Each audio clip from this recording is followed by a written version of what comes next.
Stand by for broadcast. You're listening to Inside Air, a behind-the-wire view of the Royal Air Force, its people, technology and operations.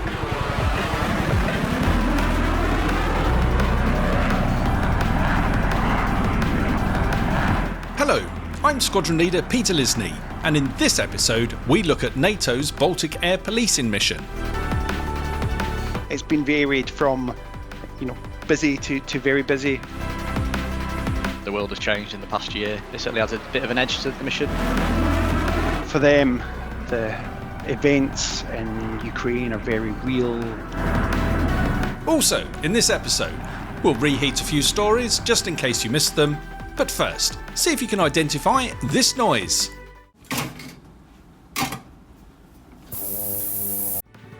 Find out if you're right at the end of this episode. Now, since Russia's illegal invasion of Ukraine, the RAF's air policing missions in Europe have taken on a new significance for both those deployed and the host nations. Before the completion of this year's Op AZOTIZE based in Estonia, our correspondent AS1 Emma Kerwin spoke with the Expeditionary Air Wing's commander and an engineer to see how things have gone. Personnel from RAF Lossiemouth have returned to Scotland after leading a 4-month air policing deployment in Estonia. Pilots intercepted 50 Russian aircraft and fighter jets flew a combined total of more than 500 hours during that time.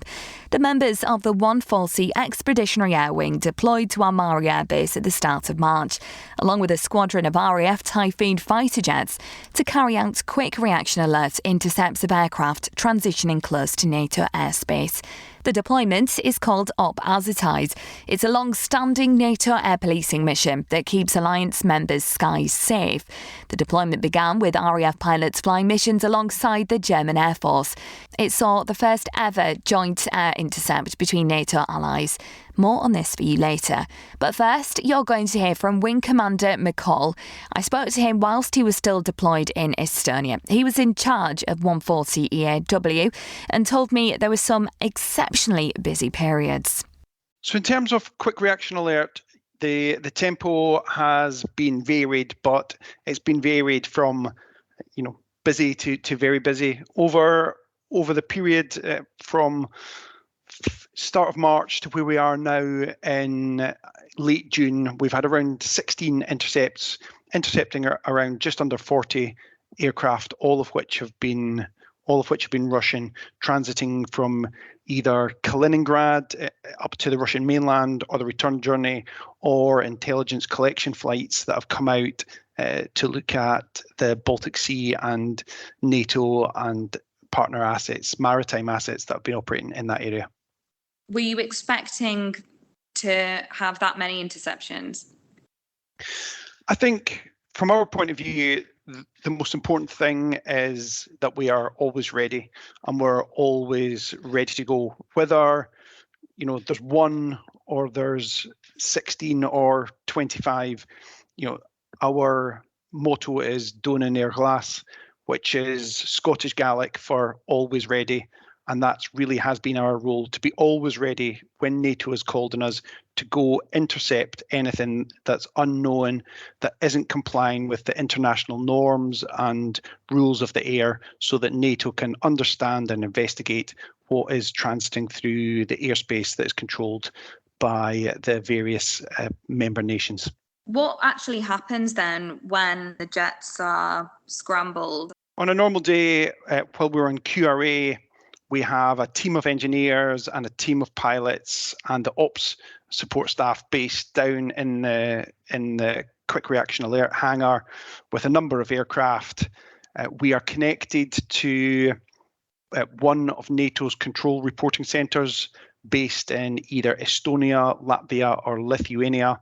And we've also got some UK personnel embedded in that CRC in Estonia as well, looking at that. But the CRC will understand the air picture, what's moving, what's identified, what's speaking to air traffic.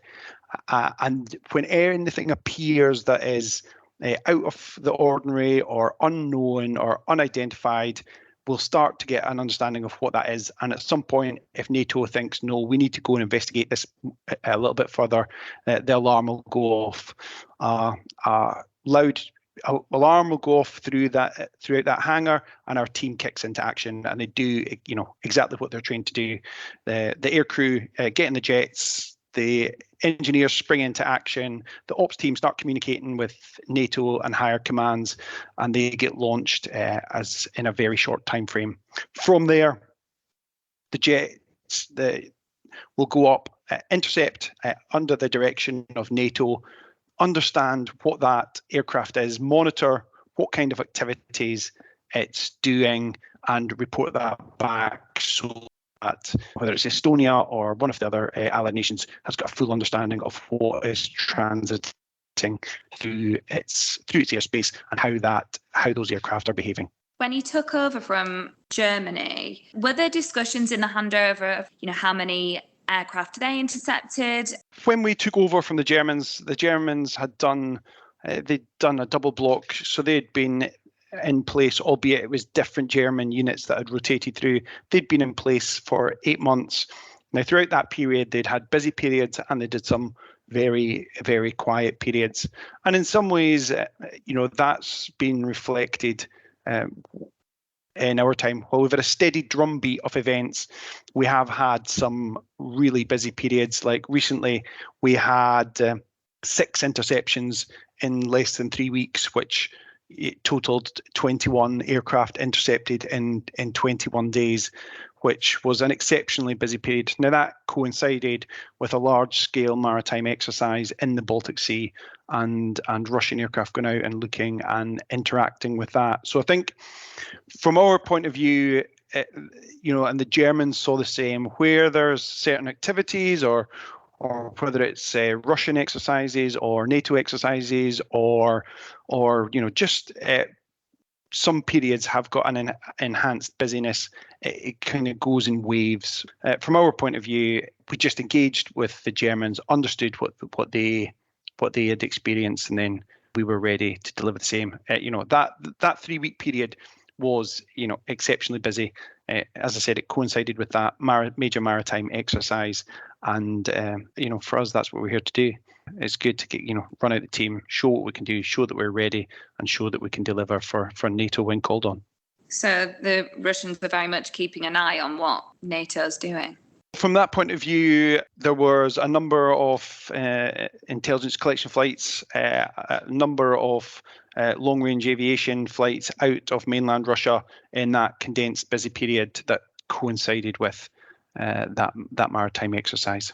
So you mentioned about it being busy to very busy, and how whether it's one interception or more, you're ready. But how have you kept morale up? From a morale point of view, the Estonians have looked after us exceptionally well, and the team here on the ground have got involved in a wide range of activities beyond flying.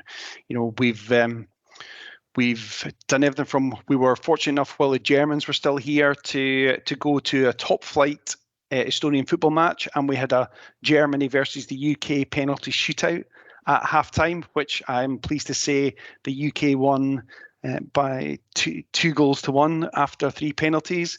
We've got involved in local communities in terms of renovating and helping develop a youth centre that is used by both Estonian youths and Ukrainians. The team have had the chance to get out round, explore some of the areas of Estonia, everything from some of the fantastic beaches through to some of the great towns. So we've had a chance to have a sense of adventure around the country, but we've also had the chance to go further afield.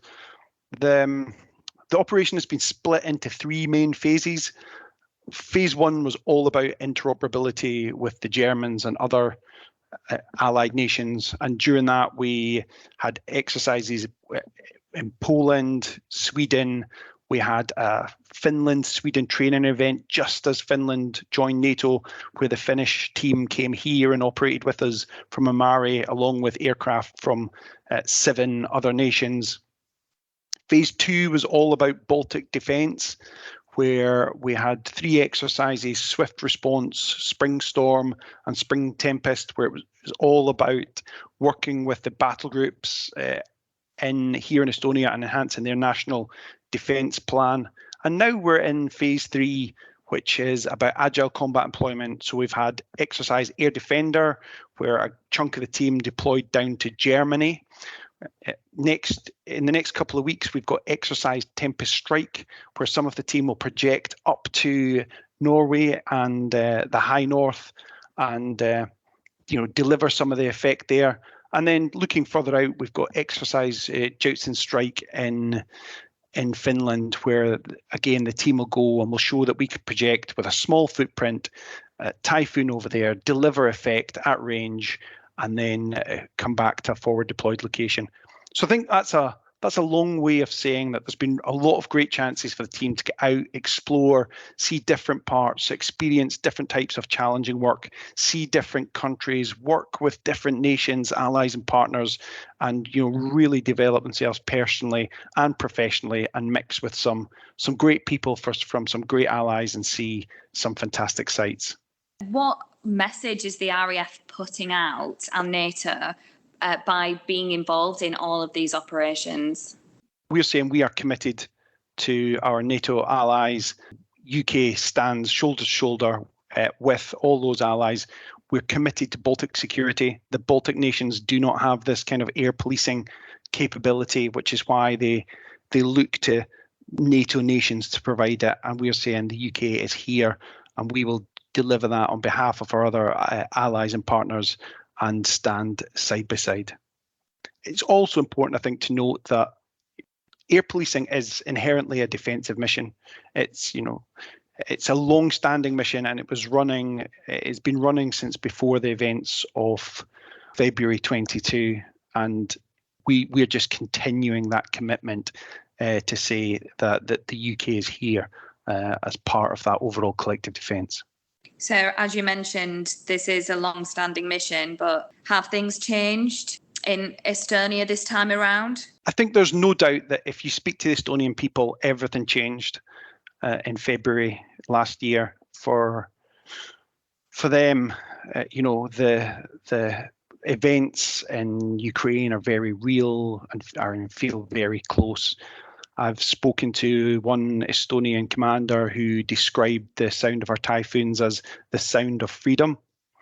I've spoken to another Estonian MOD official who said that they felt, since February last year, they felt genuinely scared, and that the sense for them that they could be next.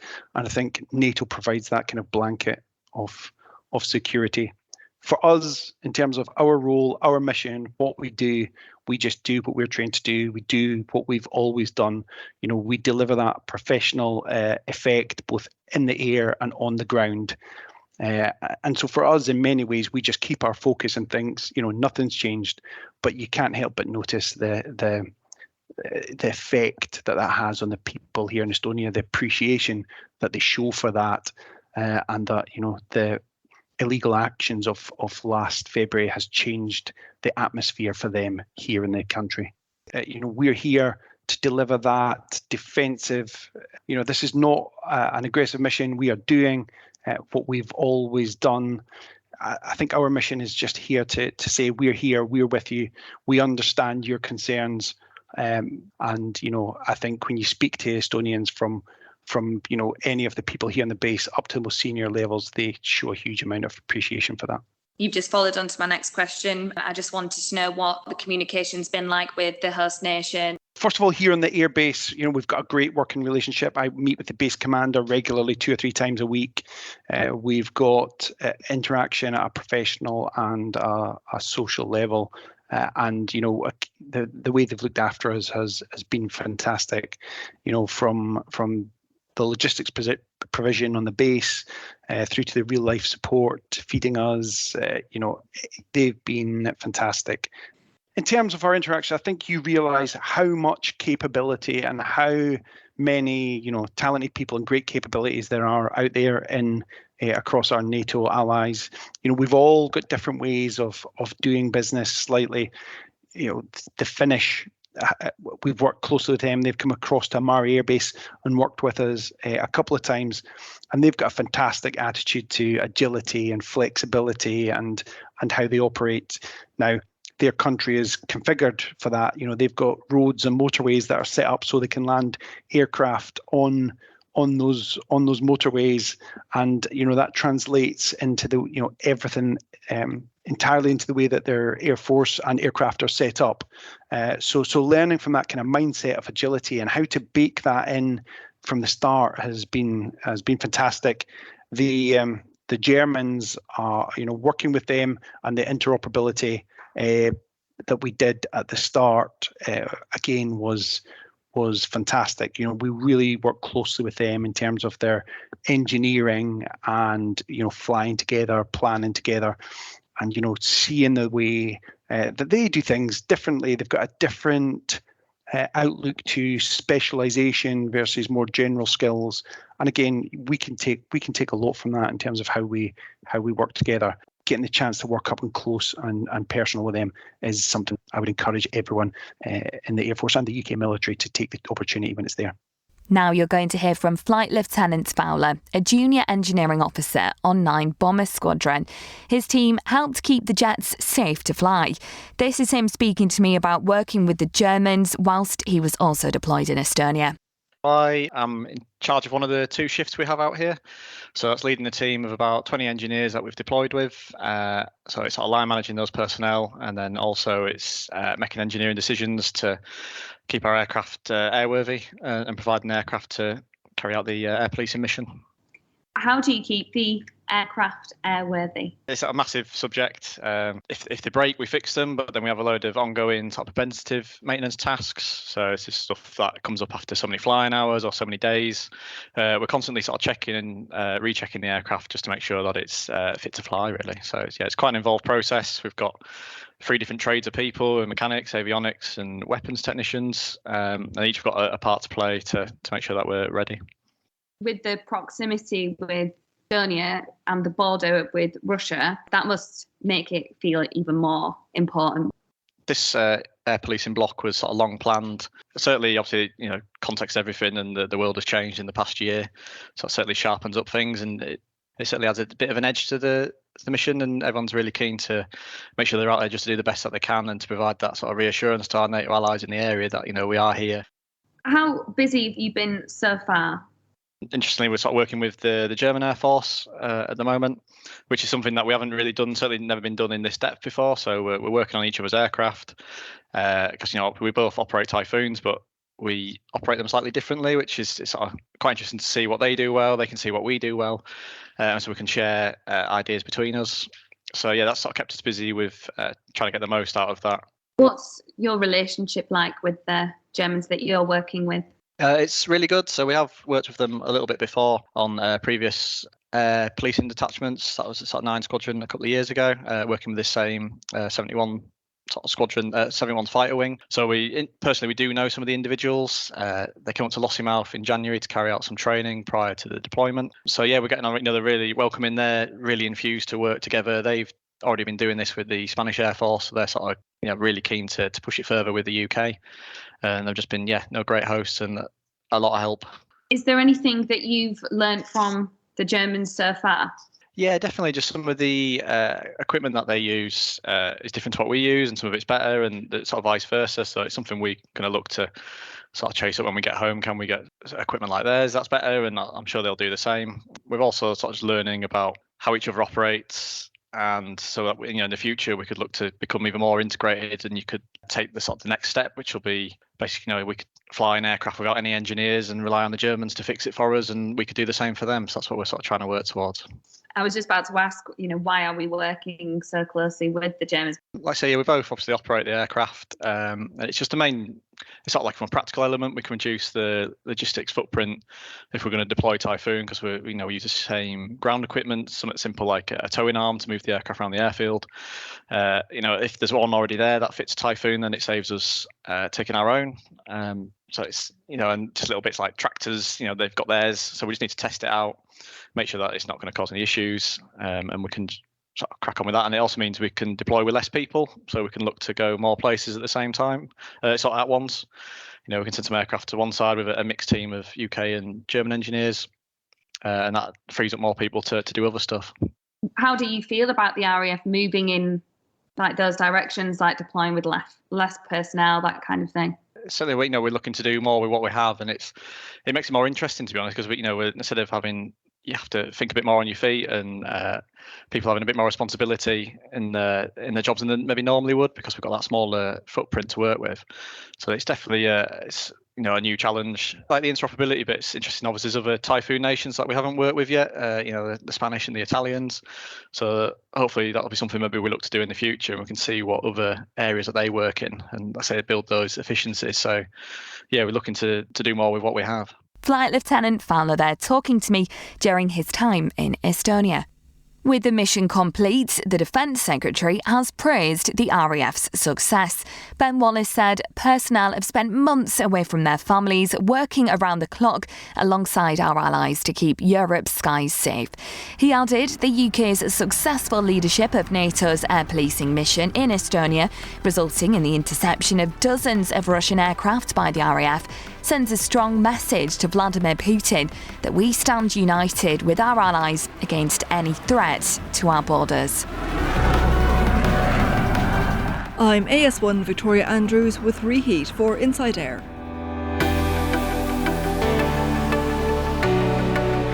In this week's main feature, you heard about the Royal Air Force Typhoon fighter jets deployed in Eastern Europe on Baltic air policing duties.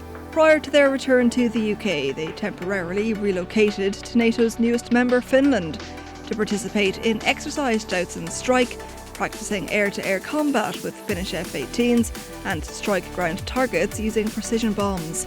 A forward arming and refuelling point was constructed as a launch pad from which to arm and refuel the aircraft. The jets then flew 50 miles from the FARP to strike targets, using precision-guided paveway for bombs. The frontline fighters, piloted by aircrew from one fighter squadron, also engaged in basic fighter manoeuvres with F-18 fighters from the Finnish Air Force. This element of the exercise showcased the RAF's ability to effectively engage with and defeat peer-level airborne adversaries. A groundbreaking ceremony has taken place to mark the start of works on a new £66 million passenger and freight handling facility at RAF Akrotiri. The investment will significantly improve the facilities for personnel who fly through and to the island of Cyprus, and for those who process incoming and outgoing freight. Project Apollo is part of the wider Cyprus estate improvement, replacement and earthquake readiness programme, and is expected to run until late 2026. The RAF St Morgan Environmental Action Group has been awarded a commendation for their efforts to increase biodiversity, improve habitats for wildlife, and promote awareness of environmental-related issues across the station. Moving towards green initiatives has seen the site save 400 litres of fuel in May and over 100 litres of herbicide by reducing the amount of mowing they did across the site. This ties in with the RAF's mission to reduce carbon emissions and achieve net zero by 2040. And finally, in other news, RAF Cosford has marked its 85th anniversary, where 605 Squadron received a new standard and No. 2 School of Technical Training was stood up. That's Reheat on InsideAIR.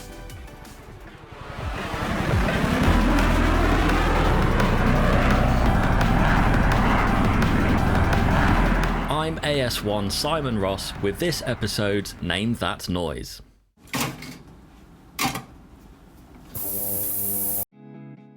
That was the sound of RAF dental instruments going into an ultrasonic cleaner, which removes debris and protein from instruments prior to sterilisation. All RAF personnel are entitled to receive free dental care to ensure they are fit for military service. RAF Medical Services provide a high standard of dental care, supporting military and civilian dentists and hygienists. Depending on the duty station, this ranges from providing dental care to recruits undertaking basic training through to fast jet pilots at frontline flying units. Responsibilities include preparing fillings and impression materials, casting models on which appliances are constructed, and preparing and maintaining dental instruments and equipment. There are opportunities to be posted overseas as well as being held on readiness. Readiness would mean the added challenge of working in a tented environment from a few days to a few months as part of a field hospital or deployed medical treatment facility.